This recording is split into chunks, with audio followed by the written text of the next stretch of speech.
জাতীয় বিশ্ববিদ্যালয়ে ভর্তি পরীক্ষার রেজাল্ট প্রকাশিত হয়েছে। এখন অনেকে হচ্ছে ১ম মেরিটে চান্স পেয়েছো, আবার অনেকে চান্স পাওনি। তো তোমাদের সকলের যে প্রশ্ন রয়েছে, গুরুত্বপূর্ণ প্রশ্নের উত্তর দেব। তোমরা যারা চান্স পেয়েছো, অনেকের হচ্ছে পছন্দের সাবজেক্ট পাওনি বা পছন্দের কলেজ পাওনি। সেক্ষেত্রে তোমরা কি করবে? অনেকে চান্স পাওনি, সেক্ষেত্রে তোমরা কি করবে? তোমাদের পরবর্তীতে ২য় মেরিটের যে রেজাল্টটা সেটা কবে দেওয়া হবে এবং তোমাদের কিছু করা লাগবে কিনা, নাকি অটোমেটিক তোমাদের এই রেজাল্টটা আসবে? এছাড়া হচ্ছে তোমাদের কলেজ ভর্তি কবে, ভর্তি ফি কত টাকা? এই সমস্ত যে প্রশ্ন রয়েছে তোমাদের মনে, সকল প্রশ্নের উত্তর দেব। তো তোমাদের হচ্ছে ২য় মেরিট তালিকা যেটা কখন দেওয়া হবে, কারা হচ্ছে এখানে চান্স পাবে এবং কতদিন পর হচ্ছে এটির রেজাল্ট প্রকাশিত হবে। হচ্ছে তোমাদের মাইগ্রেশন, যেটা সাবজেক্ট পরিবর্তন বা বিষয় পরিবর্তন, তোমরা মাইগ্রেশন আবেদন কেন করবে, ফলাফল কবে দেওয়া হবে এবং কিভাবে হচ্ছে আবেদনটা করবে। এছাড়াও তোমরা হচ্ছে কোটার জন্য আবেদন করতে পারবে এবং মেধা তালিকা প্রকাশের সময় কি কি কাগজপত্র লাগবে, রিলিজ স্লিপের ফলাফল এবং রিলিজ স্লিপে কারা হচ্ছে চান্স পাবে, এই সমস্ত বিষয় নিয়ে আজকে কথা বলবো। তোমাদের জাতীয় বিশ্ববিদ্যালয়ের যে ওয়েবসাইট রয়েছে, দেখো রেজাল্টের তোমাদের এই বছর হচ্ছে পাশের হার ৮০.৩৬% এবং টোটাল হচ্ছে সিট রয়েছে ৪,৫২,৮০০ কয়টা, ৭৫টা, এবং টোটাল ক্যান্ডিডেট ছিল হচ্ছে ৪,৫৩,১৪৮টা। রেজাল্ট হচ্ছে ৩ই মে প্রকাশিত হয়েছে। তোমরা যারা রেজাল্ট দেখতে পারো নাই, অবশ্যই আমাদের চ্যানেলে ভিডিও রয়েছে, দেখে আসতে পারো। এবং তোমাদের গুরুত্বপূর্ণ যেটা, এটা হচ্ছে তোমাদের হচ্ছে প্রথম মেরিট লিস্ট প্রকাশিত হয়েছে এবং তোমরা যারা হচ্ছে প্রথম মেধা তালিকায় স্থান পেয়েছো, তাদের চূড়ান্ত ভর্তি ফরম সহ রেজিস্ট্রেশন ফি বাবদ ১,১৩০ টাকা হচ্ছে সংশ্লিষ্ট কলেজে মোবাইল ব্যাংকের মাধ্যমে অথবা সরাসরি জমা দিতে হবে। এছাড়াও কলেজ কর্তৃক প্রথম মেধার তালিকায় স্থানপ্রাপ্ত শিক্ষার্থীরা চূড়ান্ত ভর্তির নির্ধারণ যে তারিখটা, সেটা হচ্ছে ৬/৫/২০২৬ থেকে ১৯/৫/২০২৬ পর্যন্ত। এটা কলেজে হচ্ছে তোমাদের নোটিশ দিবে। এছাড়াও আর ২০/৫/২০২৬ থেকে ২৫/৫/২০২৬-এর ভিতর হচ্ছে কলেজ কর্তৃপক্ষ হচ্ছে শিক্ষা বোর্ডকে এই টাকাটা জমা দেবে। তাহলে তোমরা যারা প্রথম মেরিট লিস্টে চান্স পেয়েছো, তোমাদের হচ্ছে ৬ তারিখ থেকে ১৮ তারিখ, ৬ তারিখ থেকে ১৮ তারিখ এর ভিতর হচ্ছে টাকাটা জমা দিতে হবে। তোমাদের যে ভর্তি ফরম রয়েছে, সে ভর্তি ফরম সহ রেজিস্ট্রেশন বাবদ ১,১৩০ টাকা নেওয়া হবে কলেজ থেকে এবং এটা জমা দিতে হবে। যেকোনো কম্পিউটার দোকানে গিয়ে এটা জমা দিতে পারবে। আর যদি তোমাদের প্রথম মেরিট লিস্টে ভালো কলেজ না আসে বা ভালো সাবজেক্ট না আসে, সেক্ষেত্রে তোমরা এই ফিটা যদি জমা না দাও, জমা না দিলে তোমাদের কি হবে, ২য় মেরিট লিস্টে আবারও তোমাদের কলেজ এবং সাবজেক্ট আসবে। যারা হচ্ছে টাকাটা জমা দিতে পারবে না, সেক্ষেত্রে তাদের কোনো চিন্তার কারণ নেই, তোমাদের ২য় মেরিট লিস্টে কিন্তু নাম আসবে। এ বিষয়ে আমরা কথা বলবো। তো এখানে হচ্ছে সেকেন্ড মেরিট লিস্ট কিভাবে আসবে, এখানে সব বিস্তারিত দেওয়া রয়েছে। মাইগ্রেশন কি, তারপর হচ্ছে কোটার রেজাল্ট, রিলিজ স্লিপ, এই বিষয় নিয়ে আমরা আলোচনা করব। তো চলো এখন আমরা আলোচনায় যাই। এখানে হচ্ছে ২য় মেধা তালিকা বা সেকেন্ড মেরিট লিস্ট কখন দেওয়া হবে। তোমাদের রেজাল্ট প্রকাশিত হয়েছে প্রথম মেধা তালিকা ভর্তি প্রক্রিয়া শেষ হওয়ার পর। তোমাদের হচ্ছে আসন খালি থাকলে তবে হচ্ছে ২য় মেধা তালিকা প্রকাশিত হবে। তো তোমাদের প্রথম মেধা তালিকার যে ভর্তি প্রক্রিয়া, সেটা শেষ হবে কবে আমি দেখিয়েছি। সেটা হচ্ছে তোমাদের শেষ হচ্ছে ২৫/৫/২০২৬ তারিখে।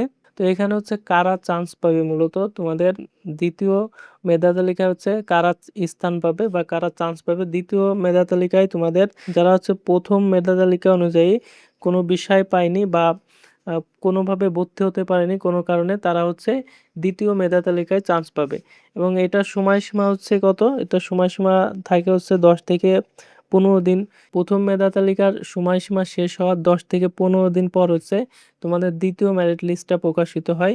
অর্থাৎ তোমাদের এইখানে যে যত তারিখে হচ্ছে শেষ হবে, তোমাদের এখানে হচ্ছে শেষ হবে কয় তারিখে, শেষ হবে হচ্ছে ২০ তারিখে। ২০ তারিখে শেষ হলে তোমাদের ১০ থেকে ১৫ দিন পর হচ্ছে ২য় মেধা তালিকা হচ্ছে প্রকাশিত হবে। ভর্তি প্রক্রিয়া কবে শুরু হবে, তোমাদের দ্বিতীয় মেধা তালিকার যখন রেজাল্ট, ২য় মেধা তালিকার যখন রেজাল্ট দিবে, তখন তখন হচ্ছে ৭ থেকে ১০ দিনের মতো সময় দিবে এবং তার ভিতর হচ্ছে তোমাদের এই যে ভর্তি প্রক্রিয়া, সেই ভর্তি প্রক্রিয়াটি সম্পন্ন হবে। আর এই সম্পূর্ণ বিষয় তোমাদের হচ্ছে অ্যাডমিশন হোম যে ওয়েবসাইট রয়েছে, সেইখানে হচ্ছে নোটিশ আকারে এখানে দেখতে পারবে। ইম্পর্টেন্ট নোটিশের এখানে তোমাদের নোটিশ দেবে, সেখান থেকে তোমরা চেক করতে পারবে। পরবর্তীতে আমরা আসি হচ্ছে মাইগ্রেশন বা বিষয় পরিবর্তন। মাইগ্রেশন আবেদন কেন করবে, অনেক শিক্ষার্থী রয়েছে যারা হচ্ছে পছন্দের বিষয় বা কলেজ পায় না সেক্ষেত্রে পছন্দের বিষয় এবং কলেজ পরিবর্তনের জন্য হচ্ছে মাইগ্রেশন করে। এবং এটার রেজাল্ট কবে দেওয়া হবে, এটার ফলাফল বা রেজাল্ট হচ্ছে তোমাদের প্রথম ও দ্বিতীয় মেধা তালিকার পর মাইগ্রেশন ফলাফল দেওয়া হয়, যার মাধ্যমে হচ্ছে শিক্ষার্থীরা তাদের যে পছন্দের কলেজটি সেই পছন্দের কলেজটি পেয়েছে কিনা সেটা জানতে পারে। এবং মাইগ্রেশন হওয়ার পর তোমাদের কি করতে হবে, অর্থাৎ কলেজ বা বিষয় পরিবর্তন হওয়ার পর হচ্ছে তোমাদের মাইগ্রেশন ফর্ম থাকে, সেই মাইগ্রেশন ফর্মের আলাদা একটা সময়সীমা দেওয়া হয়। এর ভিতর হচ্ছে তোমাদের এই ফর্মটা পূরণ করতে হয়। এইটা হচ্ছে তোমরা অ্যাডমিশন পোর্টালের ড্যাশবোর্ডে পেয়ে যাবে, অর্থাৎ এই যে অ্যাডমিশন অনলাইন অ্যাডমিশন সিস্টেমের যে ওয়েবসাইট রয়েছে এখানে তোমরা সব আপডেট পাবে। পরবর্তীতে আমাদের যে টপিক সেটা হচ্ছে কোটার ফলাফল, কারা হচ্ছে আবেদন করতে পারবে, যারা মুক্তিযোদ্ধা, ক্ষুদ্র নৃগোষ্ঠী বা প্রতিবন্ধী কোটা রয়েছে, কোটায় রয়েছে তারা হচ্ছে এই কোটায় আবেদন করতে পারবে। এবং কোটার আবেদনের যে প্রকাশের যে সময় বা মেধা তালিকা প্রকাশের সময়টা হচ্ছে মূলত তোমাদের সাধারণ মেধা তালিকার সাথে বা ঠিক পরে হচ্ছে কোটার মেধা তালিকা প্রকাশিত হয়। এবং এটার জন্য কাগজপত্র লাগবে যেগুলো তোমাদের হচ্ছে কলেজের কোটায় প্রয়োজন হয়েছিল সেইগুলোই হচ্ছে তোমাদের লাগবে কোটার ক্ষেত্রে। পরবর্তীতে হচ্ছে রিলিজ স্লিপ। রিলিজ স্লিপটা কি? রিলিজ স্লিপ হচ্ছে যদি কোনো শিক্ষার্থী কোনো মেধা তালিকায় স্থান না পায় তবে সে রিলিজ স্লিপের জন্য আবেদন করতে পারবে।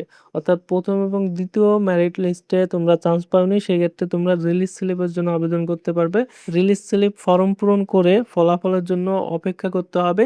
রিলিজ স্লিপের ফলাফল সাধারণত হচ্ছে 26 সালের হচ্ছে জুনের তৃতীয় বা চতুর্থ সপ্তাহে প্রকাশিত হতে পারে।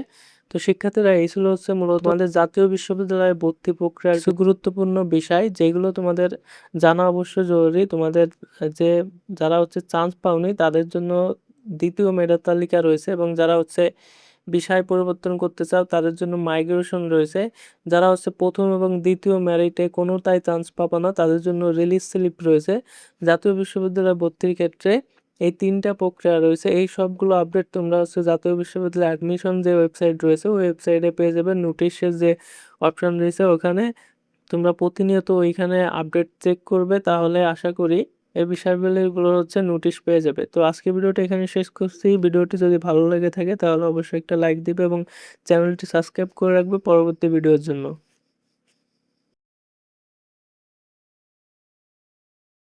জাতীয় বিশ্ববিদ্যালয়ে ভর্তি পরীক্ষার রেজাল্ট প্রকাশিত হয়েছে আজকে দুপুরের সময়। তোমরা কিভাবে রেজাল্ট দেখবে দেখো, দুইটি উপায়ে তোমরা রেজাল্ট দেখতে পারো, একটা হচ্ছে এসএমএস এর মাধ্যমে আর একটা হচ্ছে ওয়েবসাইট থেকে। তো এটা হচ্ছে রেজাল্ট দেখার ওয়েবসাইট। তোমরা হচ্ছে গুগলে এসে এই যে ওয়েবসাইটটা রয়েছে তোমাদের অ্যাডমিশনের জন্য এই ওয়েবসাইটটায় চলে আসবে এবং এখানে এসে দেখতে পারবে অ্যাডমিশন টেস্ট রেজাল্ট। এটার উপর ক্লিক করলে তোমাদের এই ওয়েবসাইটে নিয়ে আসবে।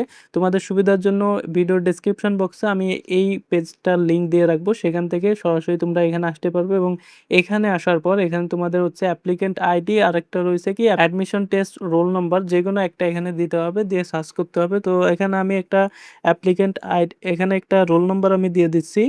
রোল নাম্বার দেওয়ার পর এখানে সার্চে আমি ক্লিক করব। সার্চে ক্লিক করলে তোমাদের হচ্ছে রেজাল্টটা দেখাবে, একটু অপেক্ষা করতে হবে। এখানে যখন তোমরা হচ্ছে রোল নাম্বার লিখে সার্চ দেবে দেখতে পারবে তোমাদের হচ্ছে অ্যাপ্লিকেন্ট আইডি এখানে দেখাবে এবং হচ্ছে তোমাদের অ্যাডমিশন রোল নাম্বারটা দেখাবে, নামটা দেখাবে। এছাড়াও তোমরা এসএমএস এ ফল দেখার জন্য দেখো মোবাইলে এসএমএস এর মাধ্যমে ফল জানতে NUATHN লিখে তারপর রোল নম্বর লিখে টাইপ করতে হবে 16322 নম্বরে এবং ফিরতি এসএমএস এ হচ্ছে তোমাদের ফল জানিয়ে দেবে।